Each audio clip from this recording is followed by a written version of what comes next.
You're listening to The Money Hour with your host, Tina Mitchell, on Alternative Talk 1150 AM.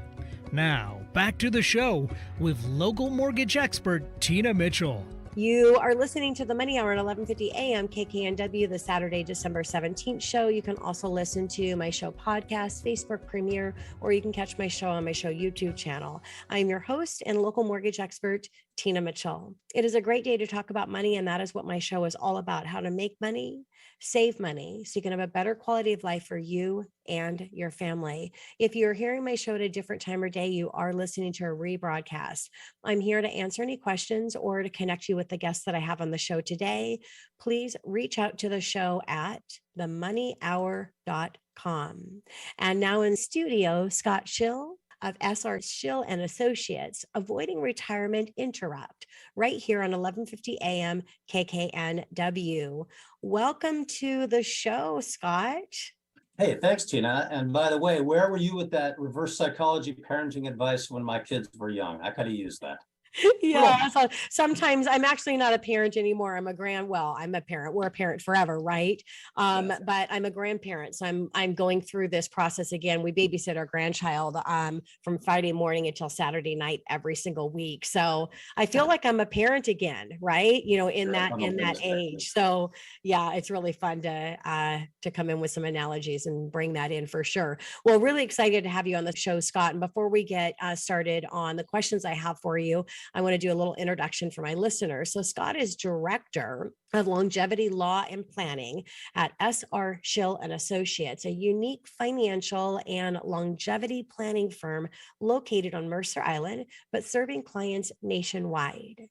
As a Northwest native with 2 sets of parents living nearby and a frequent volunteer with Senior Center of West Seattle and Jewish Family Service, the message that longevity is about relationships resonates deeply with Scott.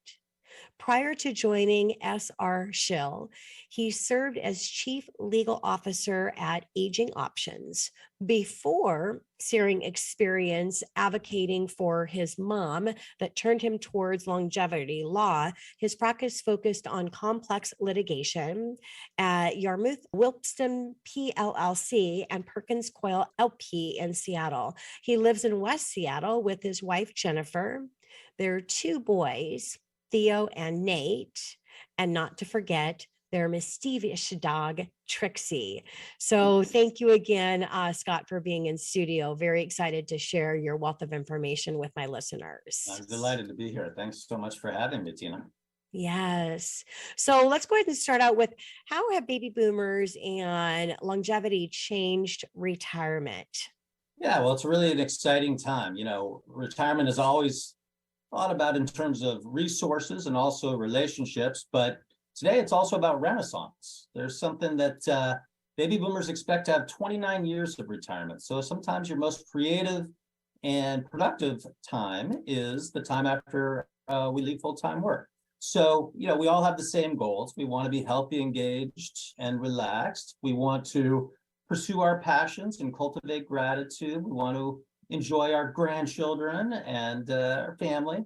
And we want to avoid, you know, our worst fears down the road. You know, we don't want to become a burden on anybody. We don't want to be forced out of our homes. Nobody wants to be in a nursing home. We don't want to, you know, we don't want to go broke. You know, we want family harmony. We all want the same things. That's how retirement has changed. Yeah. And I'm, looking at if you during your working years, if somebody were to tell you that you are never going to get a raise again for the rest of your career, how would you be looking at that opportunity? Well, it's the same thing in retirement. You don't want to be on a completely fixed income with no potential of that increasing to keep up with inflation. So how are you setting yourself up to make sure that you're getting your income that you're receiving is increasing to keep up with inflation? Because that's where people get in trouble during their retirement age, right?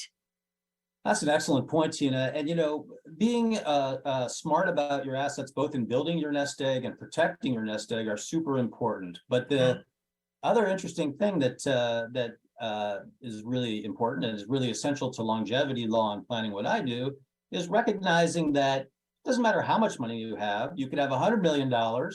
And if you hit a bump in the road and things go awry, that's not going to get you the outcomes you want. But the flip side is you don't need a ton of money to get the outcomes you want, but there's key non-financial drivers of success that we want to add to the important financial piece to get the important things you want down the road, which is, hey, I want to be healthy. I don't want to be forced out of my home. I don't want to be a burden on anybody. I don't want to, I want family harmony. Those are the key things that I think make a very modern success, modern retirement success is how I would put it. Absolutely. So Scott, retirement interrupt, talk a little bit more on what that is. Yeah, so I mean, the fact is, so real talk. Can I have real talk here, Tina? Can I lay it on there? I love it. Let's have some real talk. Okay. The fact is, when we retire right with a great family, a solid nest egg, we have, you know, our legal documents, we've got our wills and powers of attorney. The fact is that, you know, if we hit a bump in the road, our really challenging healthcare system and other forces often leaves families adrift, you know, even in conflict, and sometimes, you know, drives us to live where we vowed we never would. And so that's retirement. That's what I call retirement interrupted. Okay. You did everything right, and now all of a sudden this hits, and all of a sudden the things you want seem like they're out the window. So what we do, what longevity law and planning is about flipping that script, making the system work for us instead of against us, so that we get the outcomes we want. We want to be home. We want to be independent. We want to be secure. We want our family to get along. We want to enjoy our family. That's what my practice is about. Makes sense. And what a great practice to have, for sure, to be making that type of impact in people's lives, especially when they get into that next season in life, where really ultimately we're setting ourselves up to where we can enjoy that season. So Scott, what drew you to longevity planning? Yeah, well, you know, as my bio said, I have multiple sets of parents here, and I'm responsible for them. Yeah. And my mom is an incredibly vivacious, energetic, you know, woman, you know, puts on her makeup before she gets out of bed in the morning, just this very, and she was going to have major hip surgery. She was going to be in a body cast for 8 weeks, which was, the prospect was just an ordeal. And so the surgery goes well. 11 days after the surgery, she's in rehab. Friday afternoon at 4:45 p.m., they come to me and they say, Scott, we can't do any more physical therapy until the cast comes off. So Medicare is not going to pay for this. Your mom has to be out of here by Monday. Here's 15 minutes with a social worker. What are you going to do with your mom? And I was really shocked. This was my first encounter with how the system works. And being a lawyer, I started looking into it. But to cut to the chase, I recognized that even families that have access to resources, and, you know, kids that want to do right by their parents and are relatively sophisticated, get put in these really troubling situations. It's a very predictable journey, and it happens all the time. So I started saying, I'm responsible for my mom and my in-laws. What should I be doing? I became scared. I have this power, you know, power of attorney, but I don't know what to do. Yeah. So I started looking around, and when I called around, people just said, well, you know, if a crisis hits, give me a call. And that just seemed like that did not make any sense whatsoever. And so that's really the genesis of my practice, to say, you know, what can we do today as part of retirement planning, your 50s and 60s, whether we're adult kids that are responsible for our parents, or we don't want to put our kids through this mess. Yeah. What can we do today? And what I found out was that, okay, this is how it works. Real talk. You know, you have a health issue, and and you have a stroke, say, for example.